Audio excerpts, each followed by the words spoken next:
What's on? Chris here from the inkslinger.co.uk, here with an exciting maiden voyage episode of the Word Slinger for you.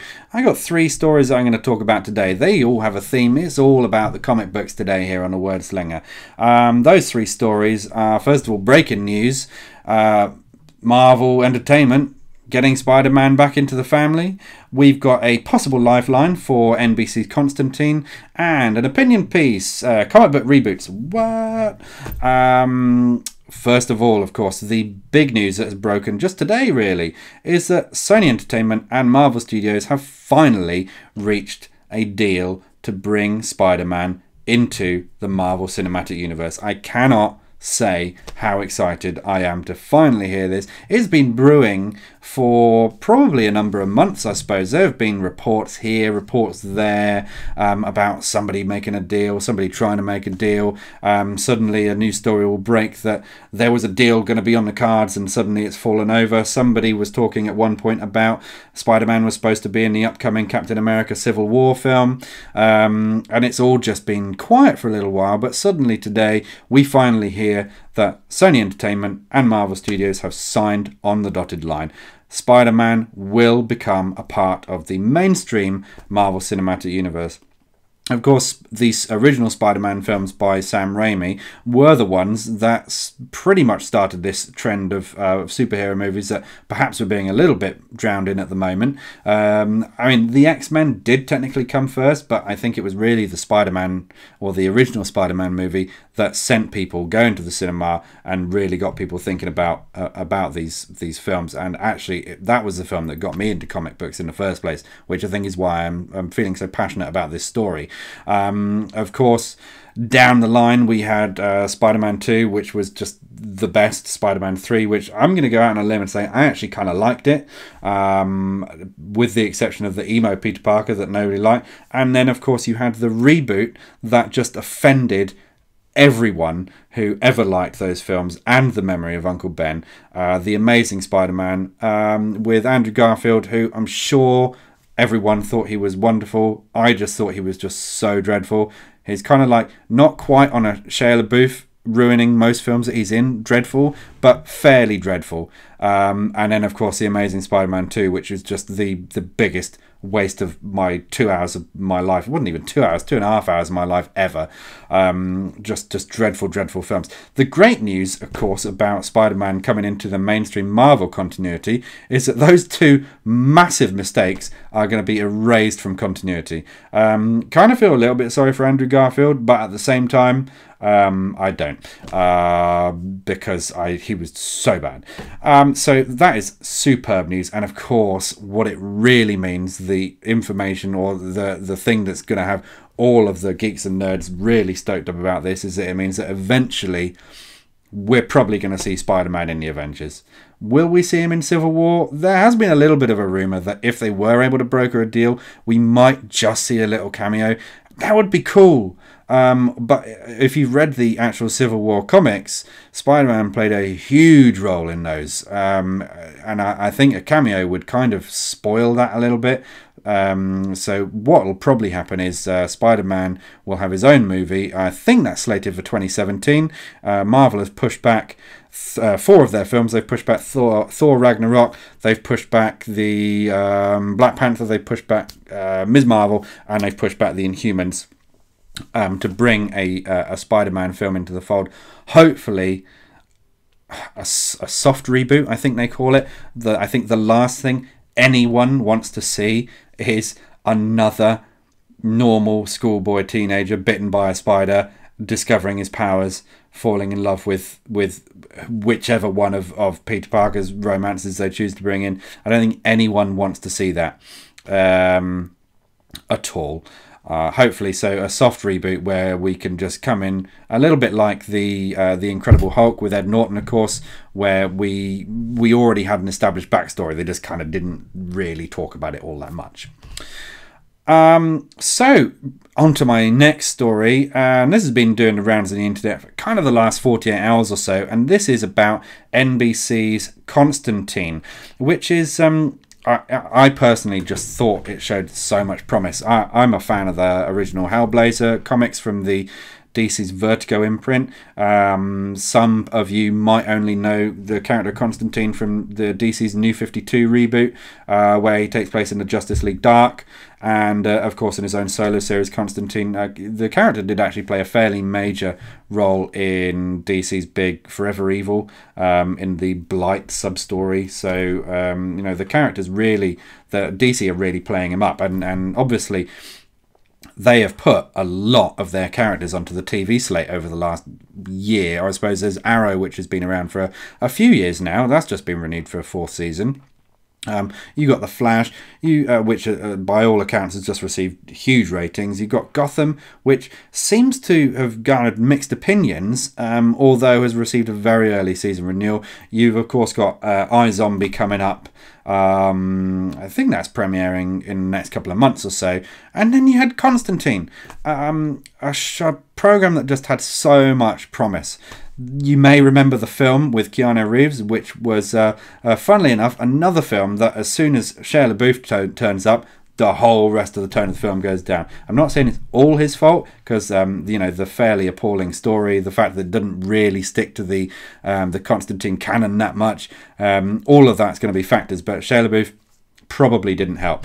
What we're talking here is a show that has its grounding in the Hellblazer comics, and it's brilliant.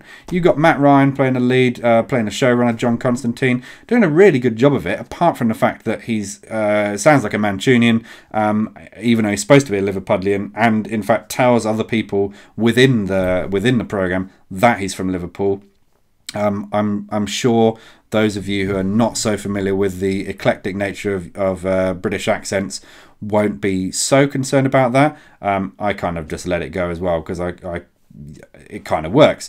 But the show's not been bringing in massive live ratings, and NBC are kind of looking like they're going to do a bit of a Firefly on this, or I think that's maybe the fear amongst some fans. Of course, there's been so much over the last few years of just cancellations of good, genuinely good genre programs when they were really in their prime, before they even got a chance to reach their prime, that a lot of fans of the genre, or science fiction sort of in its wide scope, kind of can't be bothered. I've spoken to a couple of people who haven't actually tried Constantine yet and aren't really that interested in giving it a shot until they know that it's not just going to get canned. Of course, 4 episodes into its first season, NBC flat out said, or publicly said, we are not going to order what's called the back 9, which basically meant that we're going to stop recording after 13 episodes. We're not going to give it a full season order.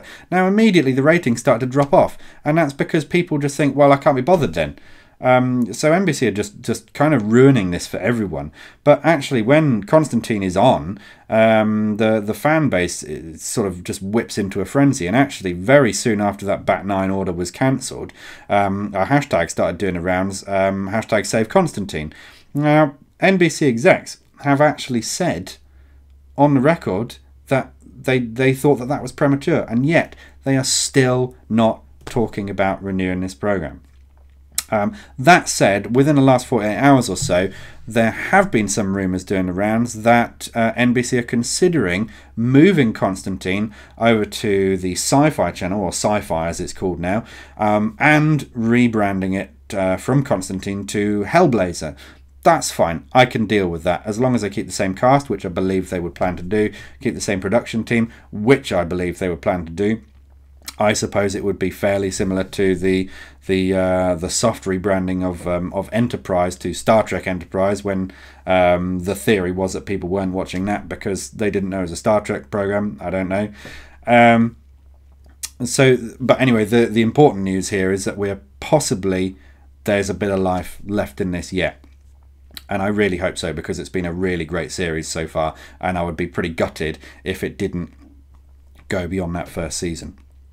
And then the third thing I'm going to talk about, there's been a couple of stories in the news over the last couple of weeks about comic book continuity reboots. Now, obviously, the one that really took the stage like 3 years ago now was when DC came up with their New 52 imprint, and they just wiped all continuity. They had a little mini-series called Flashpoint.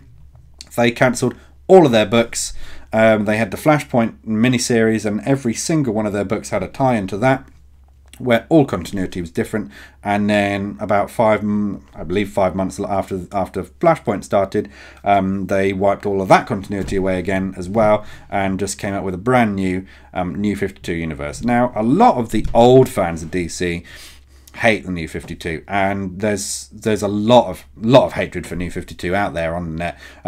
I like it, and the main reason for that is because I came into DC Comics on the back of the New 52. I've been a Marvel guy for about 12 years, and to be honest, the DC backstory is so ludicrously convoluted that it was virtually impossible to jump on board anywhere, whereas New 52 lets you do that. So that's perfectly good. But then suddenly in the news, within the last week, New 52, they're ending the New 52 imprint. Now, a lot of the concern of people is this going to be another reboot? And of course, some people, the sticklers, were saying end of the New 52, and they were thinking it's going to be a return to New 52, which luckily it's not going to be, because that would probably just frighten off everyone who joined with New 52, which I don't think DC want to do. And I'm not really sure of the point of removing the New 52 imprint. I've been reading some of the New 52 books over the last couple of years, and I'll be honest, quite recently I was reading, I think it was Gail Simone's run on Batgirl, and I was just kind of thinking, why do these still have the New 52 printed on the cover? Because it's not really new anymore.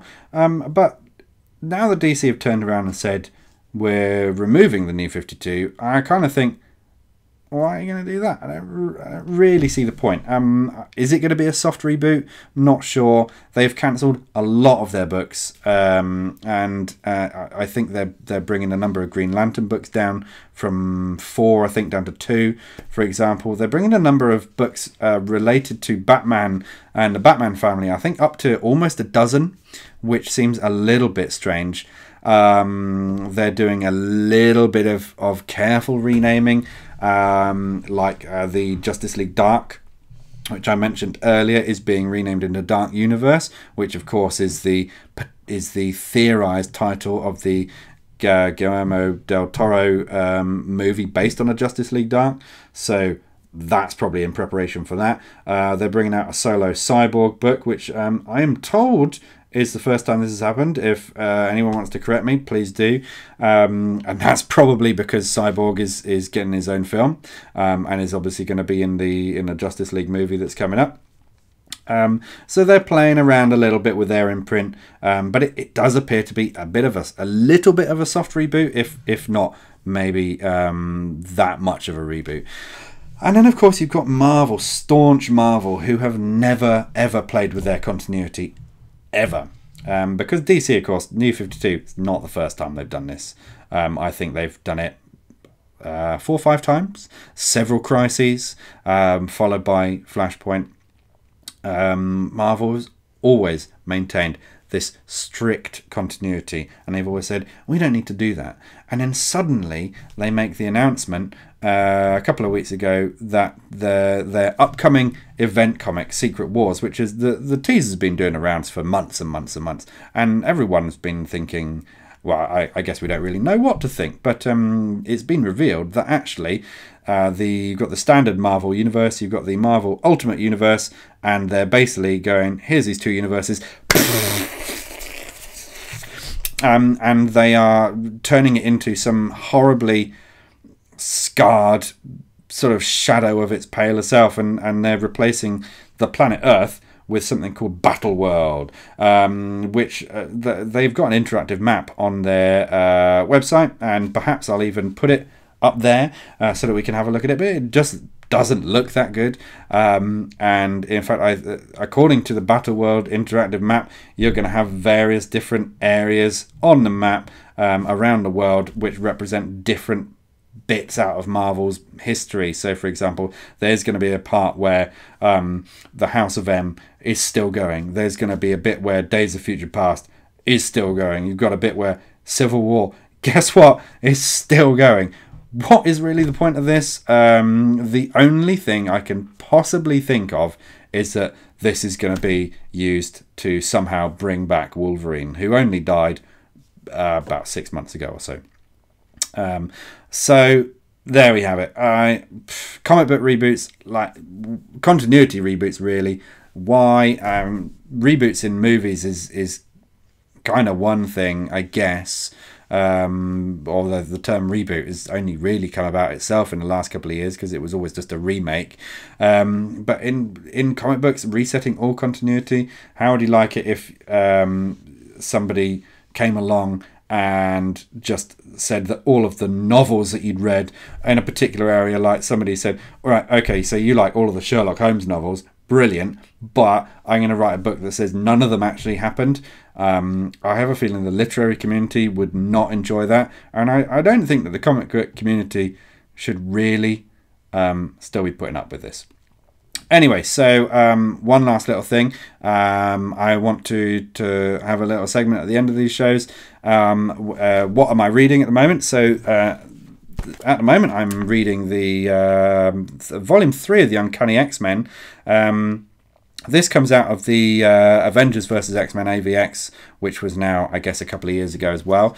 I have been reading for quite some time the All New X-Men, which is a great story, also coming out of the back of AVX, where the original 5 X-Men are brought back or brought forward in time from the past, and it shows their adventures in the present.